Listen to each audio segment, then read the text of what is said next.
to talk about a question that I get a lot, and I've done one video on this with Genoa, so I'll link to that also because we answer a lot of the questions in that one. But the question is, why would you date someone butch? And today, with gender fluidity and everything sort of becoming more prominent and becoming more sort of front and center in terms of how we look at things and how we talk about things, I wanted to bring this up again because I believe that gender is a social construct and gender is also political. So we live in a very binary society, male and female, and masculine traits are reserved for men and feminine traits are preferred and reserved for women. When we see a woman with masculine traits, or when we see a man with female, more feminine traits, see, even I mess up with my vernacular, a man with more feminine traits, we have names for them, sometimes very derogatory names. But I want to talk about this from the perspective of a queer individual, as a queer identifying woman who has dated both men and women. And I've dated women on the spectrum of feminine to masculine as well. There are a lot of terms that people use.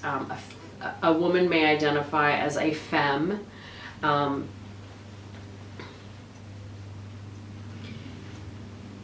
You know, or a mask, depending on where on that spectrum they lie. So,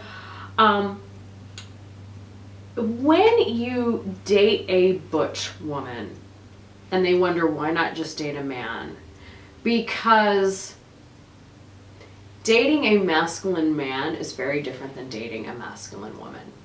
And the difference is politics, 100% political. A man who has masculine traits has bought into the patriarchy. A woman who has masculine traits, have they bought into the patriarchy? No, because what the patriarchy wants is for that woman to have feminine traits. So there's that political piece that I feel like needs to be talked about more. When we do what is the antithesis of what the patriarchy and toxic masculinity want us to do, then we are engaging in something very political, very politically aligned. And to me, there's a social justice piece in there that I think is extremely important.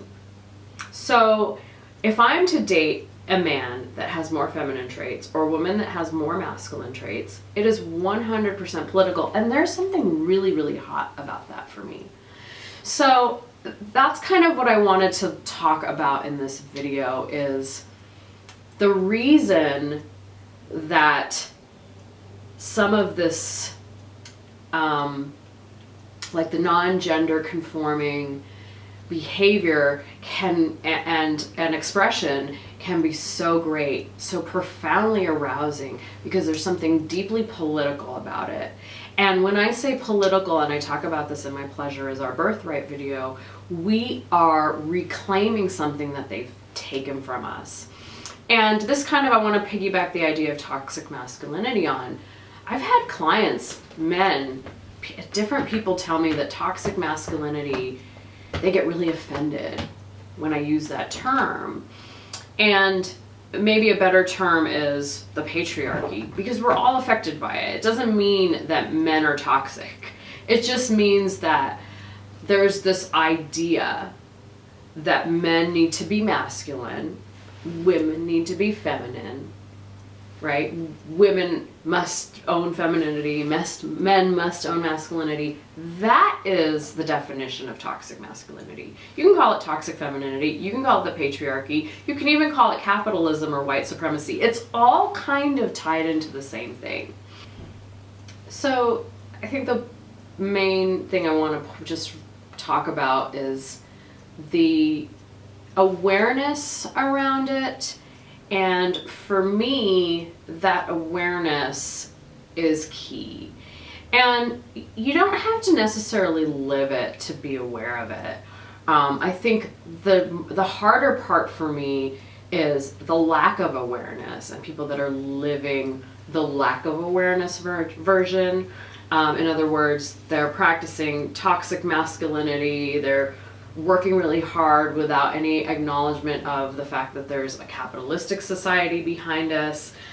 With Valentine's Day coming up, we're going to see a lot of restaurants packing up with couples. We live in a very couple privileged society. So like these are all of the things that I just encourage people to be aware of. And I prefer hanging out in communities where that awareness prevails. So the queer communities, kink and ethically non-monogamous communities. And don't get me wrong, there can be a lot of toxic masculine, toxic feminine aspects in all of those communities. So even those communities aren't like completely removed from it. But you know, as you kind of move through and meet people, you find people that have more awareness than others, and for some people it's just an expression. There's no politics behind it for them. It's just a gender expression or a sexual expression.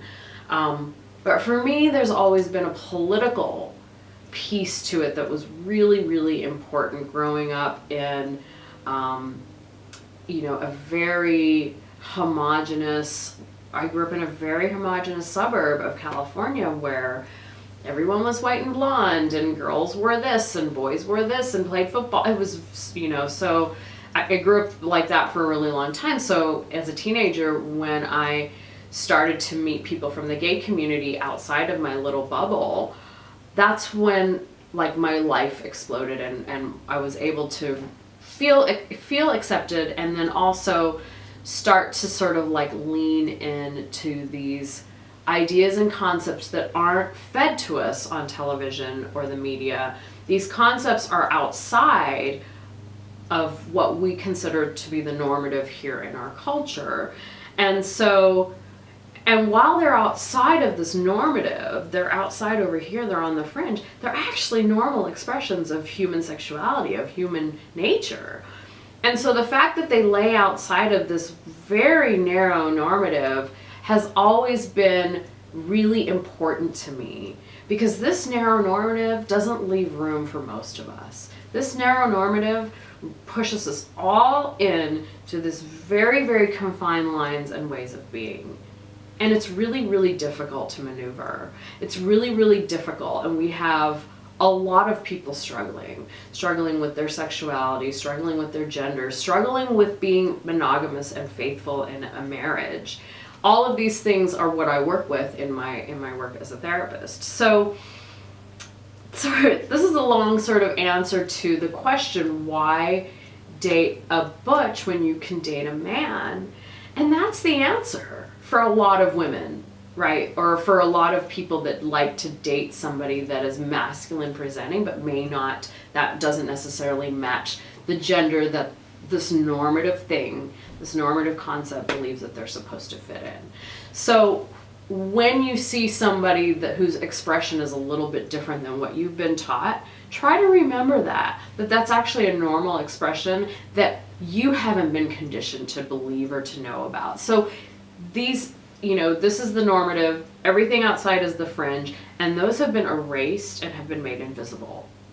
And so when we step into those communities, into those lifestyles, into those expressions, we are actually making those more visible. It is an act of politicalness. It is a political act. It is an act of social justice. So take that how you will, take that in mind as you move forward, keeping an open mind about those things is key, because those people are actually doing something extremely brave. Stepping outside of the normative, as you may have seen in our culture, is very scary. It's not accepted. You can get isolated, ostracized, alienated, all of those really, really harmful things. So doing it is really scary. But the people that live that piece and live it authentically, guess what they find? They find other people doing other authentic things. Like, they stop living the lie that is the normative. The normative is the lie. right? For many people, for a lot of people it's not. They don't even question it, and that's great. That's a privilege that they have. But for those that don't fall into that normative, that fall outside of it, this normative is a form of privilege. You're lucky to be able to live in that. And many people choose to live in that even though they feel like they don't want to. Or maybe people choose to live in that even though they think, because they think they don't have any other choice. Or many people are living that because they don't have another choice. And that's where the confusion arises, and they can't figure out, like, well, why do I want to cheat on my wife? I thought I was supposed to be in love with the same person my entire life. We've been taught that. We've been spoon-fed that. So a lot of the things that are happening in mainstream society is something that we've been spoon-fed. And so if something doesn't look good or doesn't feel good to you, something doesn't align with you, something feels wrong, probably because it is. And really look at that. Really ask yourself, like, what doesn't feel right? What is feeling wrong? And what would I do if I could change it? And then you might find your answer. And maybe that answer is not something that you feel comfortable doing. Maybe you don't feel comfortable doing it today. Maybe you'll be able to do it later. That's fine too. But awareness is key. It's just about the awareness, because we can choose to change at any time, but we can't change without the awareness. So that's kind of my spiel. I know I kind of went a little bit off topic, but I think you get the picture.